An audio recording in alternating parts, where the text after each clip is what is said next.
आगामी जेठ 1 गतेदेखि सबै सरकारी कार्यालय साताको 2 दिन बिदा हुने भएको छ। कान्तिपुर समाचारमा आज इन्धन खपत गर्ने र विदेशी मुद्रा सञ्चित बढाउन सातामा 2 दिन बिदा दिँदा सेवाग्राहीमा कस्तो असर पर्ला? नेताले आफ्नालाई रोजी खोजी चुनावी टिकट दिँदा धेरै बागी उम्मेदवार अनि आसन्न स्थानीय निर्वाचनमा कति पैसा खर्च होला त्यसबारेको विशेष सामग्री पनि हामीसँग हुनेछ।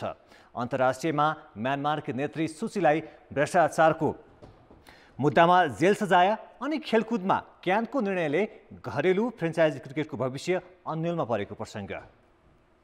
नमस्कार, अब मुख्य समाचार। स्थानीय तहका उम्मेदवारमा शीर्ष नेताका आफन्त र पहुँचवालाकै हालीमुहाली। पार्टीकै इमानदार नेता कार्यकर्ता पाखा लाग्दै बागी व्यवस्थापन गर्न नेतृत्वलाई चुनौती। उम्मेदवार विरुद्ध परेका उजुरीमाथि निर्वाचन आयोगले थाल्यो छानबिन। दर्ता भएका 79 मध्ये 10 दलले चुनावमा भाग नै लिएनन्। आसन्न निर्वाचनमा 75 अर्ब रुपैयाँ भन्दा बढी खर्च हुने आकलन। आयोगको भन्दा उम्मेदवारको खर्च तेब्बर, कालो धन पनि सेतो बनेर आउने अर्थशास्त्रीको दाबी। म्यानमारकी नेत्री आङ सान सूचीलाई भ्रष्टाचारको आरोपमा 5 वर्षको कारावास। सबै मुद्दामा दोषी ठहर भए 190 वर्षसम्म सजाय। र बिमल र अञ्जन सहित राष्ट्रिय फुटबल टिमका 9 खेलाडीले छाडे बन्द प्रशिक्षण। प्रशिक्षक अब्दुल्लासँगको मनमुटाव मुख्य कारण।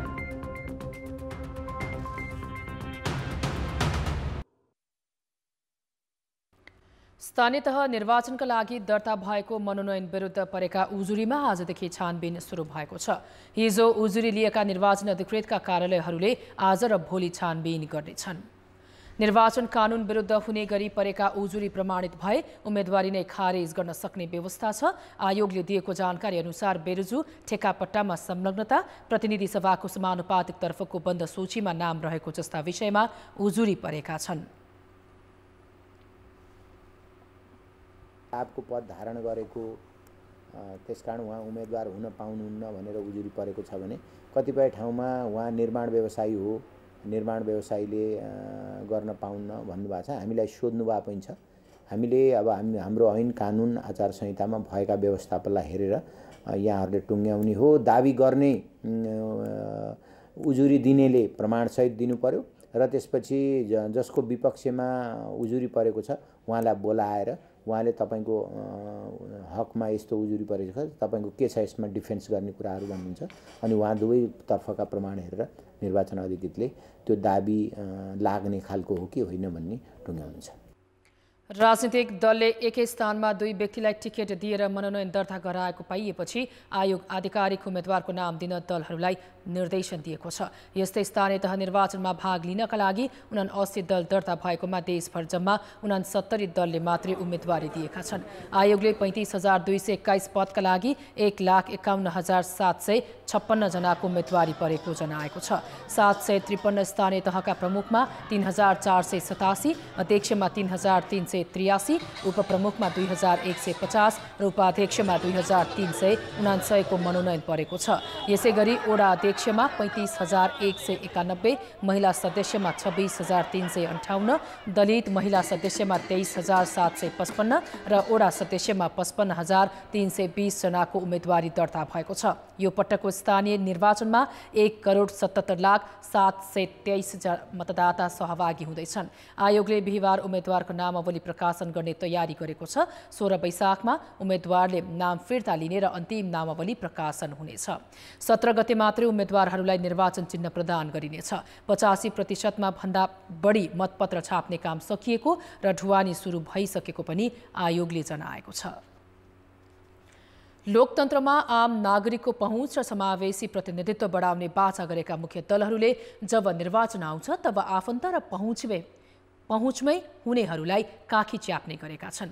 चुनावमा राम्रा र योग्यलाई भन्दा आफ्ना नातागोता, आसेपासे र अवसरवादीलाई उम्मेदवार बनाउने प्रवृत्ति झन् मौलाउँदै गएको छ। त्यही कारण निराशा र आक्रोशमा दल छाड्नेदेखि बागी उठ्ने गरेको देखिन्छ। यसपालिको स्थानीय निर्वाचनमा उम्मेदवारी दिँदा नेपाली कांग्रेसदेखि माओवादी केन्द्र, जसपा, एकीकृत समाजवादी र नेकपा एमाले सहित साना दलले समेत आफ्नालाई अवसर दिन अघि सरे।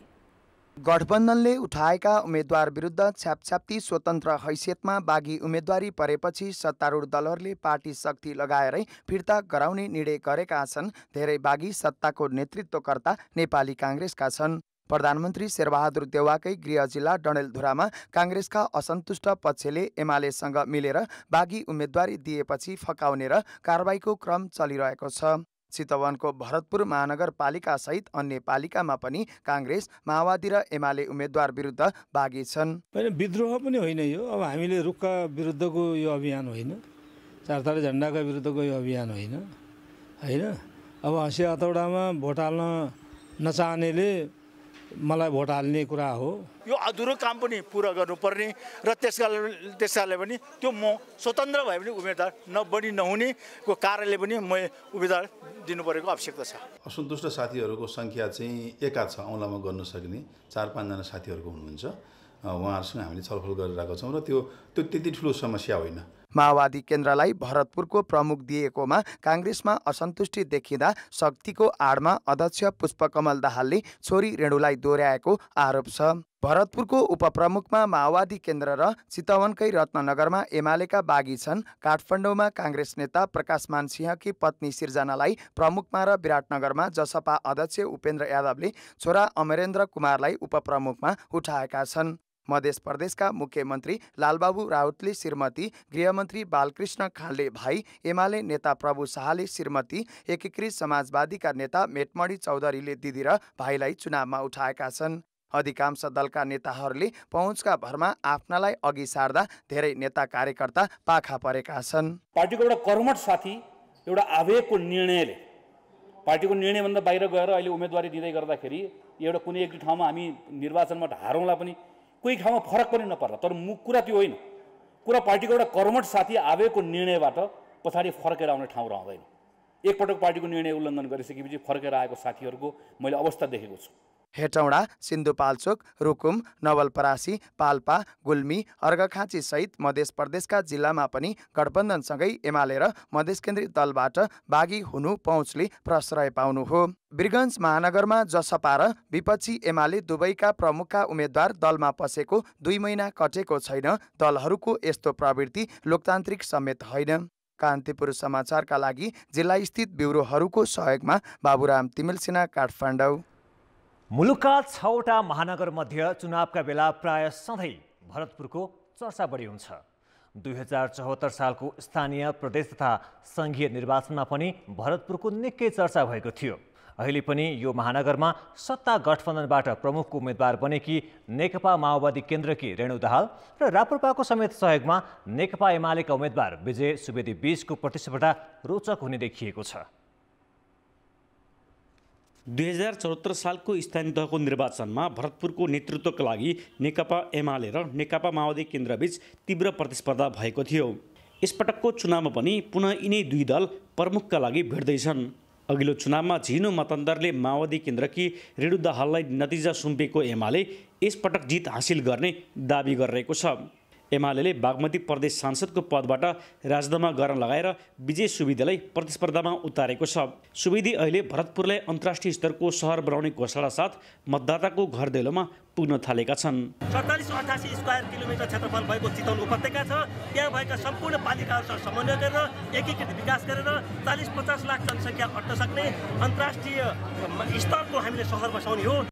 5 वर्ष अघि एमालेकै देवी गेवानलाई हराएर भरतपुरको मेयर बनेकी रेणु दाहाल यसपटक पुनः दोहोरिने दाउमा छिन्। पहिलो कार्यकालमा भरतपुरमा विकासको ट्र्याक खोल्न सफल भएको दाबी गर्ने दाहाल अब अधुरा काम पुरा गरेर स्तरीय सहर बनाउने आश्वासन बाँडिरहेका छन्। हामीले निकै मेहनत यो कार्यकालमा पहिलो कार्यकालमा हामी गऱ्यौँ। यसर्थ जनताको आम विश्वास छ हामीप्रति एउटा सद्भाव छ। 2074 सालको निर्वाचनमा माओवादी केन्द्रकी रेणु दाहालले 43,127 मत प्राप्त गरेर विजयी हुँदा एमालेका देवी गेवालीले 42,924 मत प्राप्त गरेका थिए। यसपटक पनि दाहाललाई चुनौतीको रूपमा पुनः एमाले नै खडा भएको छ। दाहाललाई 5 दलीय गठबन्धनको साथ हुँदा एमालेका सुवेदीलाई राप्रपाको साथ छ। तर नेपाली काङ्ग्रेसका जगन्नाथ पौडेलले दिएको स्वतन्त्र उम्मेदवारी गठबन्धन दललाई टाउको दुखाइ बनेको छ। 35,478 मतदाता थपिएसँगै यसपटक भरतपुरमा 1,85,752 मतदाता पुगेका छन्। कान्तिपुर समाचारका लागि राजु चौधरी, चितवन। वैशाख 30 गते हुने निर्वाचनको लागि उम्मेदवारी मनोनयन भइसकेपछि सबैको चासो कहाँ कसले बाजी मार्छ भन्नेमा केन्द्रित छ। त्यसमध्ये पनि 6वटा महानगरहरूमा मुख्य रूपमा दलहरूको उम्मेदवारी तालमेलको स्वरूप चर्चामा छ। उपत्यकाको सांस्कृतिक सहर ललितपुर महानगरमा मुख्य दल एमाले र गठबन्धनबाट काङ्ग्रेसले पुरानै उम्मेदवार दोहोऱ्याएका छन्। कस्तो छ त ललितपुरको रसकसी?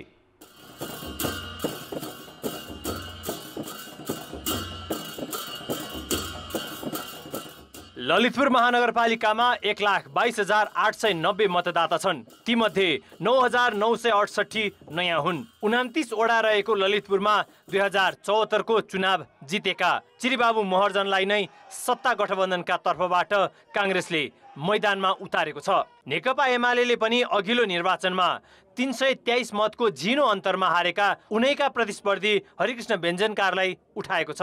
यो निर्वाचनमा मुख्य प्रतिस्पर्धा यी दुई बीच नै हुने देखिन्छ।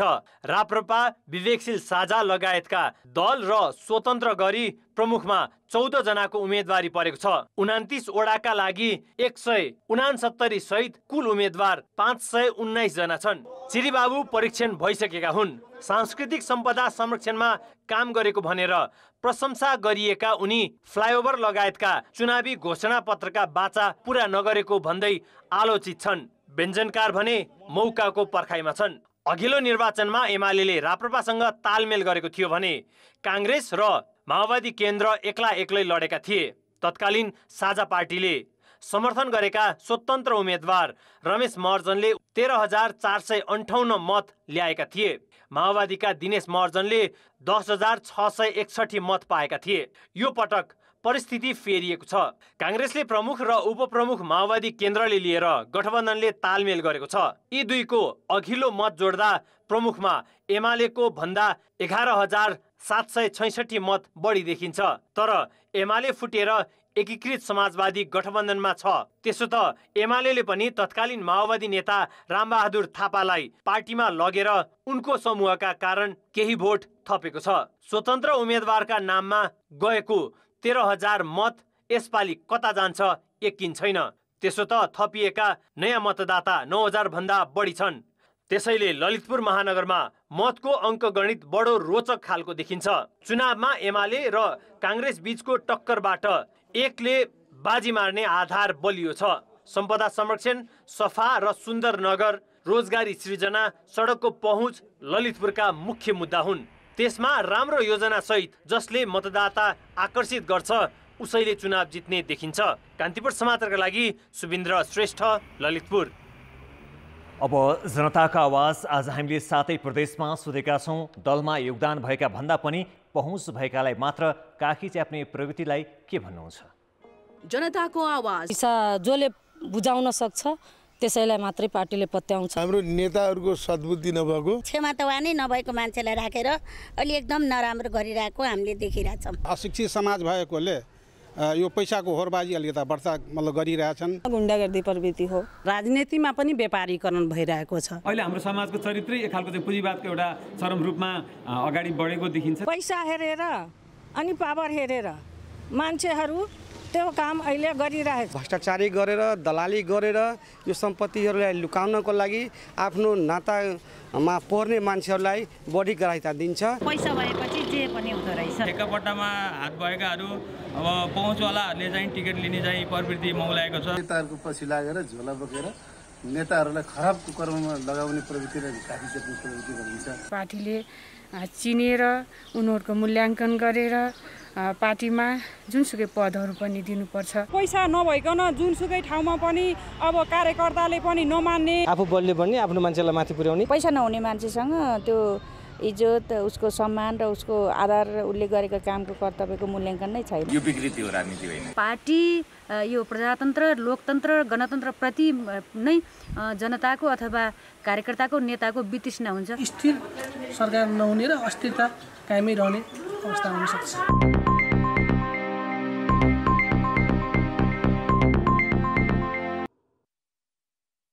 ब्रेकपछि समाचारमा पुनः स्वागत छ। सरकारले जेठ 1 गतेदेखि लागू हुने गरी हप्तामा 2 दिन सार्वजनिक बिदा दिने निर्णय गरेको छ।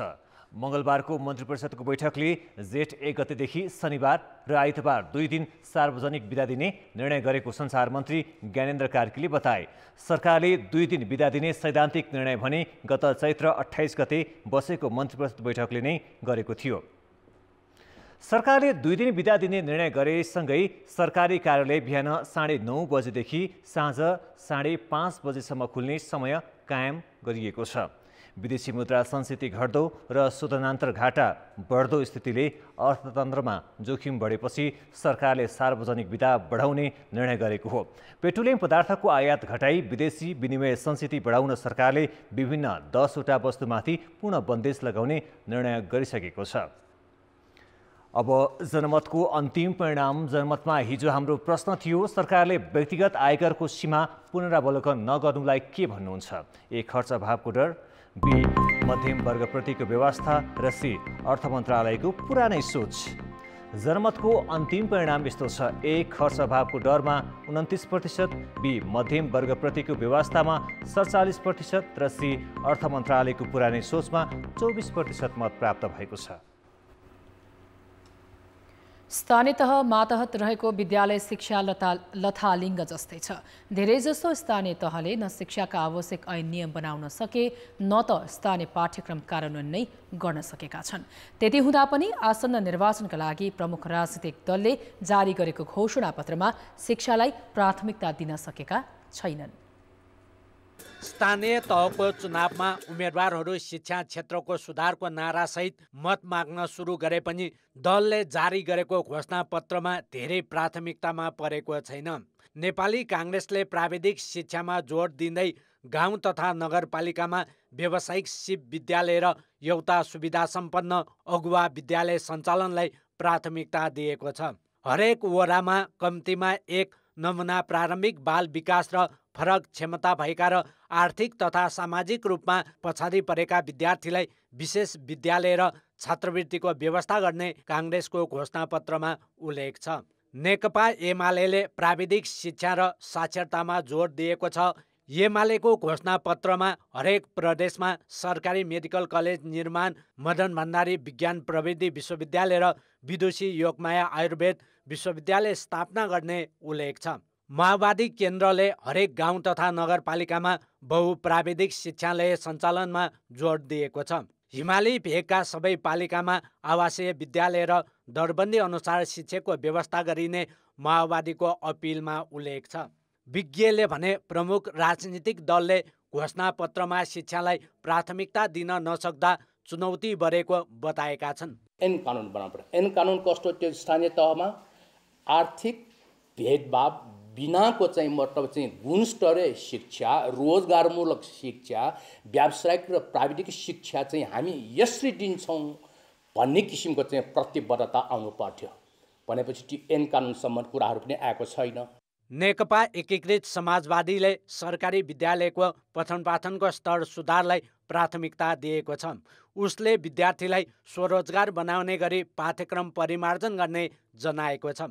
जनता समाजवादी पार्टीले भने शिक्षा प्रणालीमा जगैदेखि रूपान्तरण गरिने प्रतिबद्धता गरेको छ। राष्ट्रिय प्रजातन्त्र पार्टीले भने 12 कक्षासम्म पूर्ण निःशुल्क गर्ने जनाएको छ। शिक्षाका आवश्यक ऐन स्थानीय तहले नै बनाउने र स्थानीय पाठ्यक्रम कार्यान्वयन गर्ने लगायतका विषयमा भने दलहरूका घोषणापत्र मौन जस्तै देखिएका छन्। कान्तिपुर समाचारका लागि क्यामेरामा रूपा कोइरालाका साथ नारायण किलम्बु, काठमाडौँ। अर्थ र विकास। निर्वाचन भन्ने बित्तिकै खर्चको कुरा पनि सँगसँगै आउँछ। निर्वाचनमा सरकारले गर्ने भन्दा ठूलो खर्च उम्मेदवारले गरेका हुन्छन्। प्रचार प्रसार तथा अन्य कार्यमा हुने खर्चले मुलुकको अर्थतन्त्र नै चलायमान हुन्छ। तर उपभोगका लागि आवश्यक पर्ने वस्तुको अवैध आयात नियन्त्रण गर्न नसकिए ब्याङ्किङ क्षेत्रको तरलता अभाव भने सहज नहुने देखिन्छ। मुलुकमा आयात उच्च मात्रामा बढिरहेका बेला बैंकिङ क्षेत्रमा तरलता अभाव छ। यो सँगै विदेशी मुद्रा संस्थिति घटेकाले सरकारले केही वस्तुको आयात नै रोकेको छ। यही बेला सरकारले स्थानीय चुनाव गर्दैछ, जसमा 1,51,756 उम्मेदवारले भाग लिँदैछन्। निर्वाचन आयोगले महानगरका प्रमुख तथा उपप्रमुखका उम्मेदवारले 7,50,000, उपमहानगरका प्रमुख तथा उपप्रमुख उम्मेदवारले 5,50,000, नगरपालिका प्रमुख तथा उपप्रमुखका उम्मेदवारले 4,50,000 र गाउँपालिका अध्यक्ष तथा उपाध्यक्षले 3,50,000 खर्च गर्न पाउने सीमा तोकेको छ। वडा अध्यक्ष तथा सदस्यले 1,50,000 देखि 3 लाखसम्म खर्च गर्न पाउँछन्। आयोगले दिएको सीमाभित्रै रहेर खर्च हुने हो भने 33 अर्ब रुपियाँ त उम्मेदवारले नै खर्च गर्छन्। सरकारले निर्वाचन गराउन 16 अर्ब छुट्याएको रकम समेत जोड्दा 49 अर्ब हुन्छ। यो रकमले अर्थतन्त्रलाई चलायमान बन्न सहयोग पुग्छ। अर्थतन्त्रलाई चलायमान गराउने र आर्थिक गतिविधिलाई अलिकति प्रोत्साहन गर्ने खालको अनुभव नेपालको पनि छ, अरू देशहरूको पनि चाहिँ छ। र भनौँ न अब नर्मल टाइम्समा खर्च हुन नसकेको पैसा चुनाव ताका खर्च हुन्छ, नम्बर 1। र अर्को सहरी क्षेत्रको पैसो, सहरी क्षेत्रमा व्यवसाय गरिराखेका राजनीतिक कर्मी, दल आदिको पैसो स्थानीय तहको चुनावमा गाउँ गाउँमा पुग्छ। अहिले बैंकिङ प्रणालीमा 96 अर्ब 58 करोड रुपियाँ छ। त्यसबाहेक जनताको हातमा 5 खर्ब 36 अर्ब छ।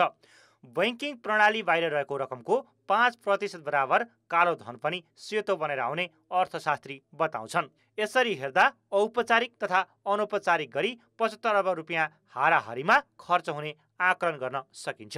2074 सालको स्थानीय चुनावमा उम्मेदवार र कार्यकर्ताबाट 50 अर्ब 96 करोड र सरकारी ढुकुटीबाट 18 अर्ब 46 करोड गरेर 69 अर्ब 42 करोड खर्च भएको एक अध्ययनले देखाएको थियो। तर यही बेला सरकारले केही वस्तु आयात रोकेकाले अवैध आयात बन्ने जोखिम रहेको विज्ञ बताउँछन्। हाम्रो इलेक्सनमा पनि कस्ट सेभ गर्न सक्ने विभिन्न उपायहरू थियो।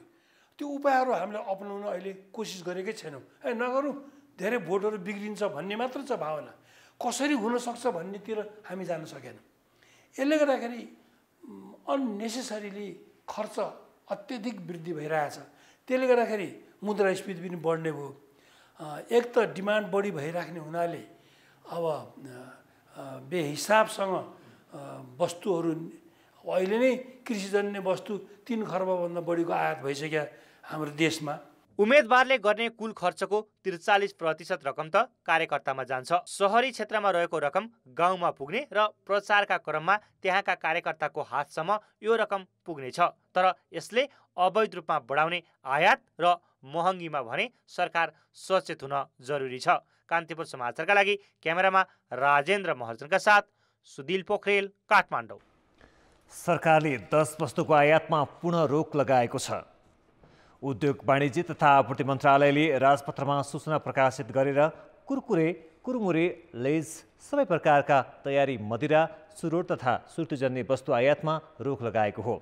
त्यस्तै हिरा मोबाइल सेट, 32 इन्चभन्दा माथिको रङ्गीन टेलिभिजन, जीप, कार र भ्यान, 250 सीसीभन्दा माथिका मोटरसाइकल, सबै प्रकारका खेलौना र तास पनि आयात गर्न पाइने छैन। यस्ता वस्तुको आयात अझ पहिले नै रोकिनुपर्नेमा सरकारले ढिलाइ गरेको अर्थविदको भनाइ छ। टुरिस्टहरू पनि पहिलाको तुलनामा चाहिँ अलिकति जाँगर चलाएर आउन थालिरहेछन् हैन, अनि प्रत्यक्ष वैदेशिक लगानी पनि बढिरहेको छ भन्ने कुराहरू पनि छन्। यी सबै कारणले चाहिँ अगाडि बढिरहेको छ अर्थतन्त्र भन्ने चाहिँ छ।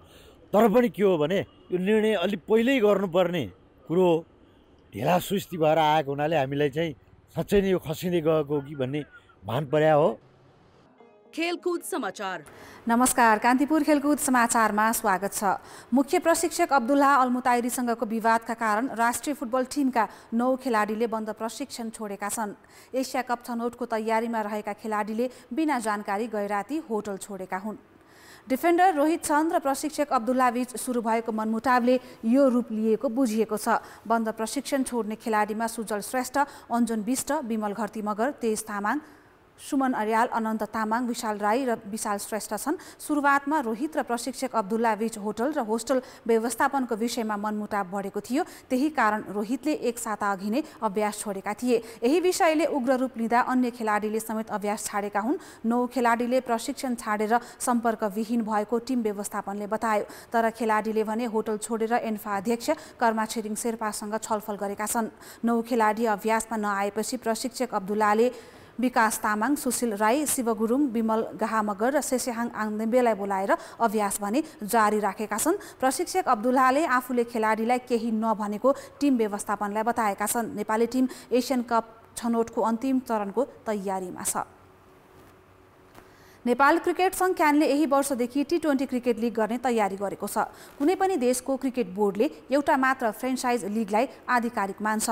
अब क्यानले आफ्नै प्रतियोगितालाई आधिकारिकता दिनेछ। यो सँगै घरेलु क्रिकेटमा विद्यमान Dhangadhi premier league DPL, Everest premier league EPL र पोखरा प्रिमियर लिग PPL सहितका फ्रेन्चाइज लिगको भविष्य भने अन्योलमा छ। नेपालमा सन् 2016 मा एभरेस्ट प्रिमियर लिग EPL को रूपमा फ्रेन्चाइज क्रिकेट सुरु भएको थियो। 2017 मा पहिलो पटक अक्सन मार्फत खेलाडी छनौट गर्दै धनगढी प्रिमियर लिगको संस्करण पनि सुरु भएपछि क्रिकेटको माहौल नै फेरियो। अहिले EPL र DPL सँगै पोखरा प्रिमियर लिग PPL पनि हुँदै आएको छ। तर क्रिकेट सङ्घ क्यानले T20 क्रिकेट लिग गर्ने घोषणा गरेपछि निजी क्षेत्रबाट सञ्चालित 3 घरेलु प्रतियोगिताको भविष्य सङ्कटमा परेको छ। त्यो हिजो क्यान सस्पेन्सनको अवस्थामा विभिन्न प्राइभेट लिगहरू सञ्चालित थिए होइन। अब नेपाल क्रिकेट सङ्घ आफै आइसकेपछि अब नेपाल क्रिकेट सङ्घको एउटा मात्र आधिकारिक रिकग्नाइज लिग हुन्छ। आइसिसीले 2073 सालदेखि झन्डै 4 वर्ष क्यानलाई निलम्बन गर्दा घरेलु क्रिकेटलाई जीवन्त बनाइराख्ने श्रेय भने यिनै फ्रेन्चाइज क्रिकेटलाई जान्छ। तर आफ्नै आधिकारिक प्रतियोगिता गर्ने घोषणा गरेपछि सङ्कटमा नेपाली क्रिकेट धानेका यी प्रतियोगिताको अस्तित्व जोगाउन स्वयं क्यानलाई पनि चुनौती छ। यिनीहरूको व्यवस्थापन गर्न के सकिन्छ त्यसरी? अब हेरौँला हामी कसरी हुन्छ के छ है त्यो हेरौँला। तर तपाईँले के बुझ्नुहोस् भने एउटा नेपाल क्रिकेट सङ्घको एक्सक्लुसिभ मान्यता प्राप्त र आफ्नै एउटा मात्र लिग हुन्छ। प्रतियोगिताका आयोजकले पनि दबाव महसुस गर्न थालेका छन्। उनीहरू मापदण्ड बनाएर सबै प्रतियोगिता सञ्चालन गर्नुपर्ने पक्षमा छन्। यसलाई रिजनल लेभलमा पनि ल्याउन सकिन्छ। इभन इन्डियामा पनि हेर्नुहोस् तपाईँले एउटा IPL हुन्छ र बाँकी चाहिँ रिजनल लिगहरू पनि चलिरहेको हुन्छ नि त। त्यसले त्यस्तै फर्मेटमा लगाउन सकिन्छ। ओभरअल क्रिकेट हुनुपर्छ भन्ने हाम्रो सोच हो होइन। प्रतियोगिता बढीभन्दा बढी हुनुपर्छ र हाम्रो यस्तो सोच पनि छैन कि DPL मात्रै एउटा प्रतियोगिता हुनुहुन्छ र हुनुपर्छ र DPL मात्र एउटा राष्ट्रिय स्तरको मान्यता प्राप्त प्रतियोगिता हुनुपर्छ भन्ने पनि सोच छैन। बढीभन्दा बढी हुनुपर्छ र DPL भनेको एउटा इतिहास हो, यसलाई पनि जोगाउन जरुरी छ। क्यानले एउटा चाहिँ त्यो प्लेयर्सको ड्राफ्टिङको पोलिसीहरू बनाइदिने, अक्सनको पोलिसीहरू बनाइदिने क्यानले त्यो कुराहरूलाई चाहिँ मापदण्ड चाहिँ तपाईँको त्यो सम्बन्धित लिगले फलो गर्न सक्छ र यो क्राइटेरिया पुरा गर्न सक्छ भने त्यो लिग चाहिँ तपाईँको चाहिँ क्यान अन्तर्गत आउँछ र क्यानले तपाईँको चाहिँ उसँग तपाईँको फाइनेन्सियली एउटा सर्टेन अमाउन्ट डिल गरेर चाहिँ मोफसल लिग हुन्छ। क्यानले T20 लिग आयोजना गर्न भारतीय कम्पनी 73 स्पोर्ट्ससँग 8 वर्षको सम्झौता गरिसकेको छ। सम्भवतः 6 फ्रेन्चाइज टिम सामेल गर्दै यही वर्षदेखि लिग सुरु हुनेछ। क्यान सङ्कटमा रहँदा खेलाडी उत्पादनदेखि क्रिकेट विकासमा योगदान दिएका यी प्रतियोगितालाई मापदण्डमा बाँधेर व्यवस्थित रूपमा सञ्चालन गर्न सके अझै मद्दत पुग्ने पक्का छ। कान्तिपुर समाचारका लागि क्यामेरामा मुरारी घिमिरेका साथ रेवण दाहाल, काठमाडौँ।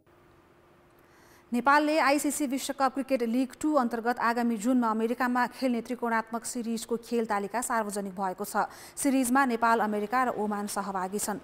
अन्तर्राष्ट्रिय क्रिकेट परिषद आइसिसीले आज सार्वजनिक गरेको तालिका अनुसार नेपालले आफ्नो पहिलो खेल ओमानसँग जुन 9 मा खेल्नेछ। दोस्रो खेल जुन 11 मा घरेलु टोली अमेरिकासँग हुनेछ। ओमानसँगको दोस्रो खेल जुन 14 र अमेरिका विरुद्ध जुन 15 मा खेल्ने तालिका छ। लिग 2 मा कुल 7 टोली सहभागी छन्। प्रत्येक टिमले कुल 36 खेल खेल्नेछन्। नेपालले अहिलेसम्म मात्र 12 खेल खेलेको छ। 6 मा जित र 6 मा हार बेहोरेको नेपाल 12 अङ्कका साथ तालिकाको 6औं स्थानमा छ। ओमानले अमेरिका भ्रमणपछि 36 खेल पूरा गर्नेछ।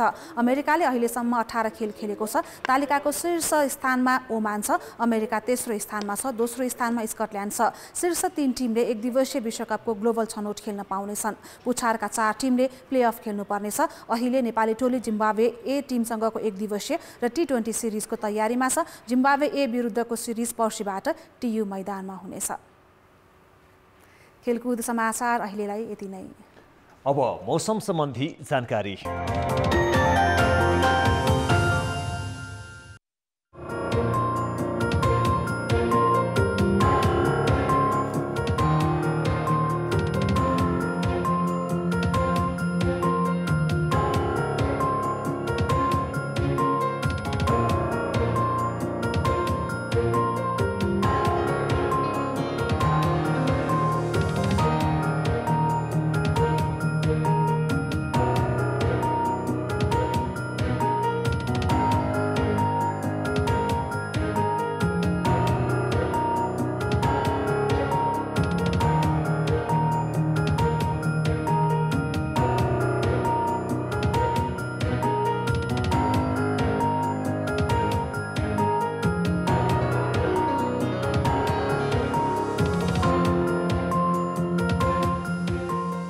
कान्तिपुर समाचार अहिलेलाई सकियो। कान्तिपुर टेलिभिजन हेर्दै गर्नुहोला। नमस्ते।